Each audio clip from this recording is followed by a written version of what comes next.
I know very personal po ito, pero I really need to share this with you dahil ako concerned sa kaligtasan ninyong lahat. Marami pa rin ang hindi nakakaunawa ng gospel. Simplicity of the gospel means Jesus alone. Wala nang iba. And after you got saved, hindi mo alam kung gaano ka nakalapit sa Diyos. Pag naligtas ng isang kaluluwa o isang tao, hindi niya na alam, di ba, yung kanyang kalagayan, kung ano yung magandang ginawa ng Diyos sa kanya. Nakakalimutan niya. Kasi pag naborn again siya, sumasali agad siya sa mga samahan na nagtuturo ng mga maling doktrina. I am so disappointed with the other people preaching on the streets. Maririnig ko, mali ang turo. Ito yung mga taong hindi mo naman pwedeng i-correct dahil tiyak. You know what? Baka ipagsigawan ka nila gamit pa yung megaphone nila. Sabihin nila nangingialam tayo, di ba? But concern comes from my heart. Dahil nakikita ko marami rin pong pwedeng makinig sa kanila at malin lang ng maling turo at mag-end pa rin sa impyerno yung mga makikinig sa halip na maligtas.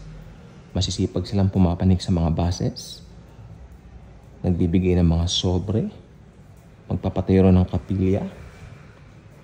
I was someone na nung bata pa ako, a giver to that kind of system. O papanik ng ang ruta talaga niyan, marami sa Baclaran, bababa ng Mega Mall. Tapos from Mega Mall, di ba, merong footbridge, lilipat na naman pabalik ng Baclaran. Yung maraming ruta diyan dati. Ewan ko lang po ngayon kung nasaan na yung ruta. Okay. Why am I saying this? Dahil marami pong mga tao ang akala nila nasa right path sila, so balit nakakalungkot. I will share you some visions. Actually, vision po itong nangyari sa akin, hindi po siya panaginip. Meron po akong uncle, no? Pumanaw na po siya more than 10 years ago or something. Matagal na rin po.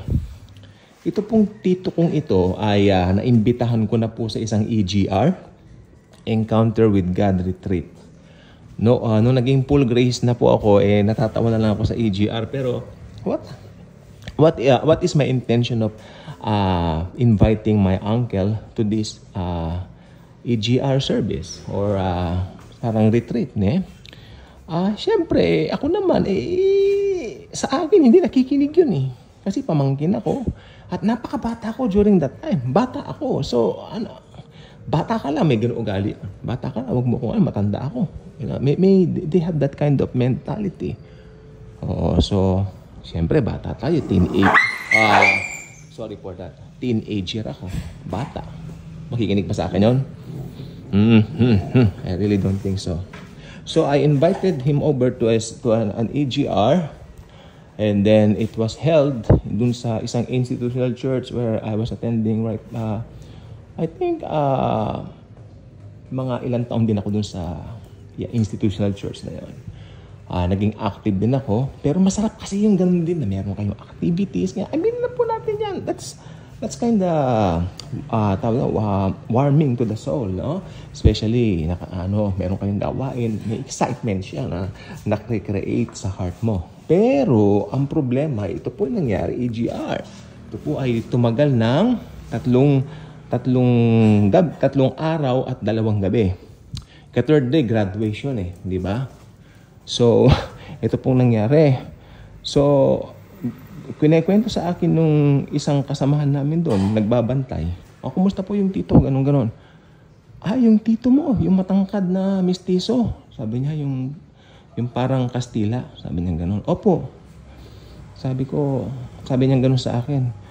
Yung labas ng labas, maya-maya nagsisigarilyo. Maya-maya yosi ng yosi.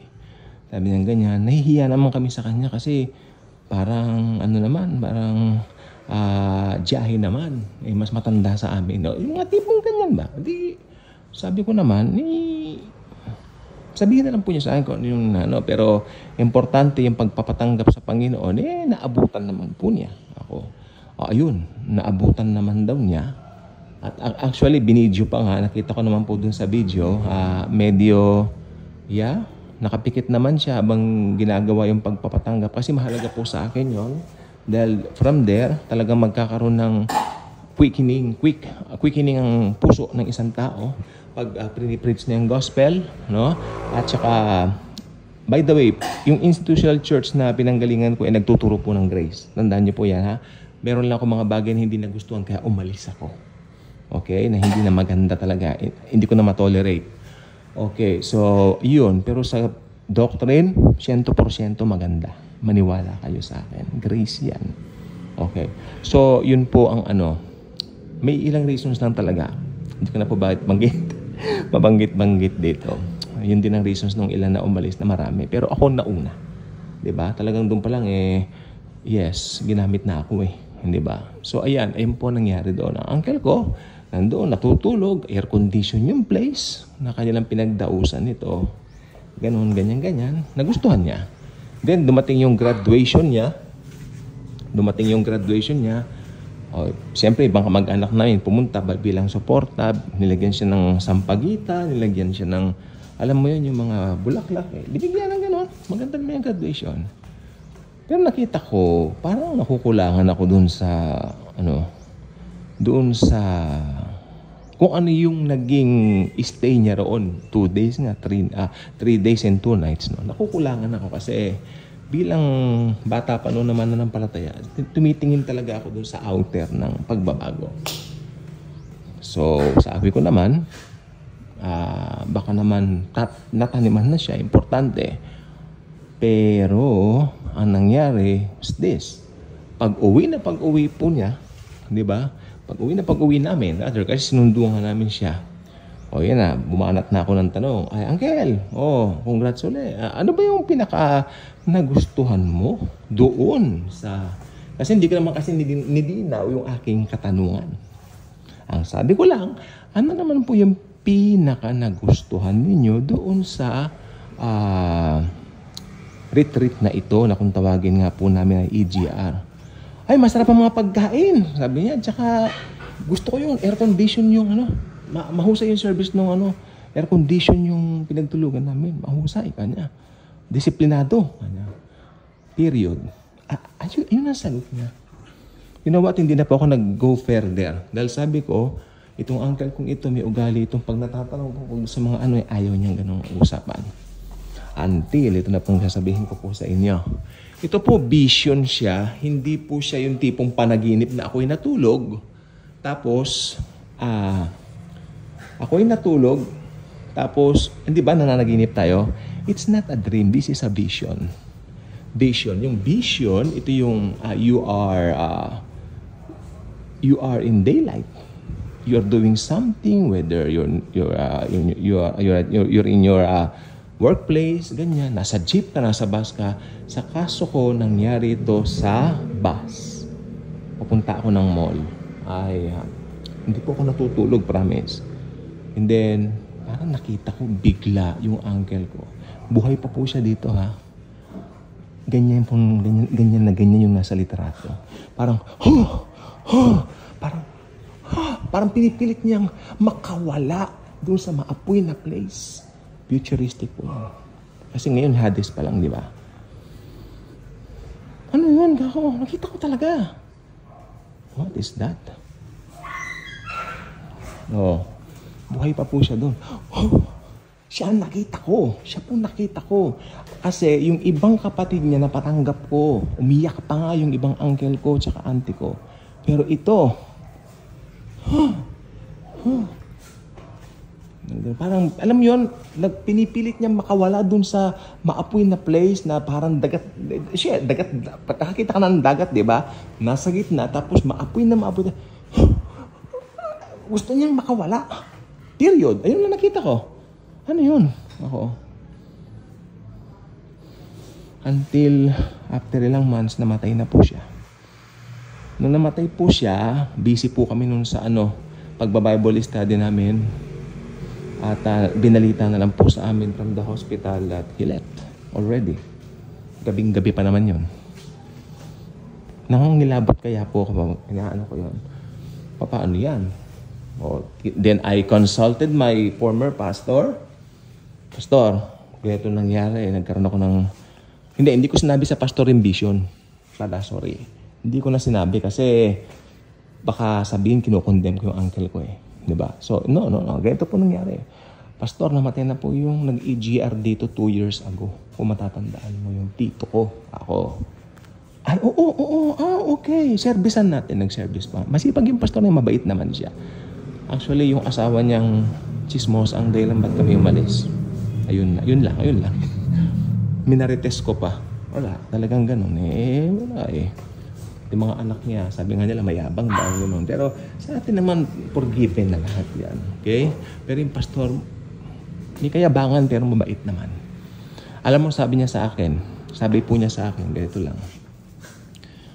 Napaka-safe ng sagot niya, nakulangan ako. Pastor, 2 nights and 3 days siya dito, 2 years ago. Yan ang schedule natin noon dito. Kanya. Palagay mo, ako sa pastor. Ganun ko kausapin eh. Palagay mo, ligtas yun. Ako. Yan ang matter. Tama naman siya dito pero nakukulangan ako sa sagot. Kulang sa akin. Yan ang matter na ang tanging nakakalam ay si Lord lang. Period. Wala siyang mabilanggit. Sige, kanyang ganun sa akin at ipapahanda ko na yung mag-service tayo mamaya. Sabi niya, umalis na ako.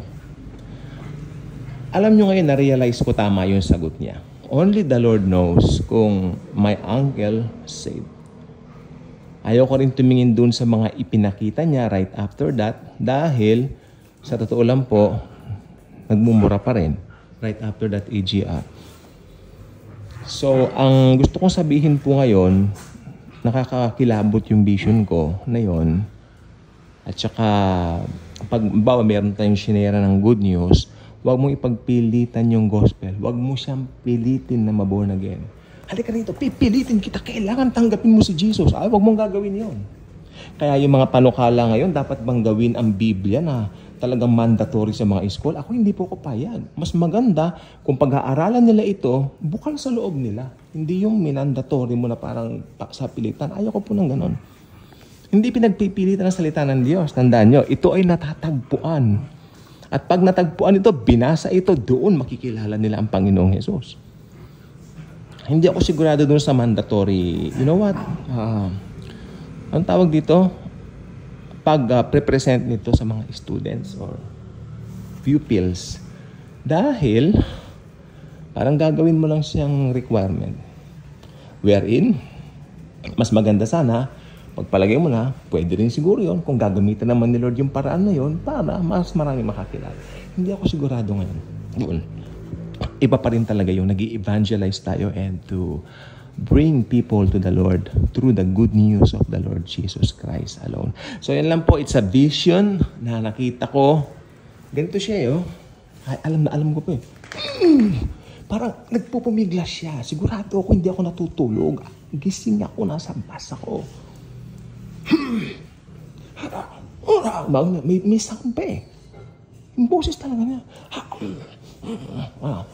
Marami siyang kasama pero siya talaga yung kitang-kita ko. Then after lang months nga pumanaw, di ba? Siyempre lalo akong nagulantang, Lord, ano yan? Ganun lang po ba yun? Namatay ng nakakakilabot. Grace is grace. Yes. Pero simple lang naman ang gagawin. Tanggapin lang naman, di ba? Hindi naman mahirap yun. But for some people like my uncle, Majungero, Sugarol, that's it. Daming asawa. Okay. Pinasabi ko ito, hindi ako nangongondem. Sinasabi ko po ito bilang mga bunga ng kanyang ginagawa. After nung nasabing EGR. Kaya ngayon hindi ako believe sa mga EGR, sa mga ganyan, because yung mga ganyan, programs lang po yan. Iba pa rin talaga yun, nangaral tayo ng ebanghelyo, walang ibang itinaas, kundi si Jesus lamang. Bye-bye.